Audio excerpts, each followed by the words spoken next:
Hi all, welcome to football arena. Neymar junior തൻ്റെ കരിയറിൻ്റെ അവസാന ഘട്ടത്തിലാണ് ഇപ്പോൾ ഉള്ളത്. അതൊരു യാഥാർത്ഥ്യമാണ്. ഇൻ്റർനാഷണൽ ഫുട്ബോളിൽ നിന്നും നെയ്മർ വിരമിച്ച് കഴിഞ്ഞിട്ടുണ്ട്.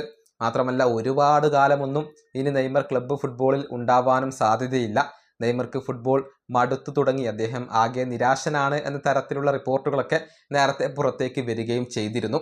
ഏതായാലും നെയ്മറെക്കുറിച്ച് പ്രശസ്ത പരിശീലകനായ പെപ് ഗാർഡിയോള ഇപ്പോൾ സംസാരിച്ചിട്ടുണ്ട്. നെയ്മറെ പരിശീലിപ്പിക്കാൻ കഴിഞ്ഞിരുന്നുവെങ്കിൽ എന്നാണ് അദ്ദേഹം നിരാശയോടുകൂടി പറഞ്ഞിട്ടുള്ളത്. അതായത് നെയ്മറെ പരിശീലിപ്പിക്കാൻ അദ്ദേഹത്തിന് വലിയ ആഗ്രഹമുണ്ടായിരുന്നു, അത് സാധിക്കാതെ പോയി എന്നാണ് പെപ്പ് ഇപ്പോൾ വ്യക്തമാക്കിയിട്ടുള്ളത്. അദ്ദേഹത്തിൻ്റെ വാക്കുകൾ ഇങ്ങനെയാണ്: ഒരു പരിശീലകൻ എന്ന നിലയിൽ നെയ്മർ ജൂനിയറെ പരിശീലിപ്പിക്കാൻ ഞാൻ ഇഷ്ടപ്പെട്ടിരുന്നു. അത് സംഭവിച്ചിരുന്നുവെങ്കിൽ എന്ന് ഞാൻ ആഗ്രഹിച്ചിട്ടുണ്ട്. പക്ഷേ അത് സാധ്യമായില്ല. നെയ്മർ ഒരു മികച്ച താരമാണ്. അദ്ദേഹത്തിൻ്റെ നീക്കങ്ങളുടെ സൗന്ദര്യം അത് ഏറ്റവും ഉയർന്ന തലത്തിലാണ്. ബാഴ്സയിലെ MSN കൂട്ടുകെട്ട് അസാധാരണമായിരുന്നു. ബയേണിലായിരുന്ന സമയത്ത് ഞാൻ നെയ്മറെ നേരിട്ടിട്ടുണ്ട്. പക്ഷേ അന്ന് അവരുടെ ടീമിനെ തടയാൻ ഞങ്ങൾക്ക് സാധിച്ചില്ല. ഇതാണ് പെപ്പ് പറഞ്ഞിട്ടുള്ളത്. ഇതിനു മുൻപും പെപ്പ് പറഞ്ഞിട്ടുള്ള ഒരു കാര്യമാണ്. നെയ്മർ ജൂനിയറെ പരിശീലിപ്പിക്കാൻ അദ്ദേഹം വളരെയധികം ഇഷ്ടപ്പെട്ടിരുന്നു, ആഗ്രഹിച്ചിരുന്നു.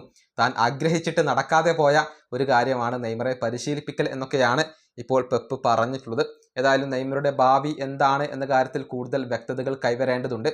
സാന്റോസിനകത്ത് നെയ്മർ തൻ്റെ കോൺട്രാക്റ്റ് പൂർത്തിയാക്കും എന്നാണ് ഏറ്റവും ഒടുവിലത്തെ റിപ്പോർട്ടുകൾ ചൂണ്ടിക്കാണിച്ചിട്ടുള്ളത്. പക്ഷെ അതിനുശേഷം നെയ്മർ എന്ത് ചെയ്യും എന്നുള്ളത് ഇപ്പോഴും ഉത്തരം കിട്ടാത്ത ഒരു ചോദ്യമായി കൊണ്ട് അവശേഷിക്കുകയാണ്.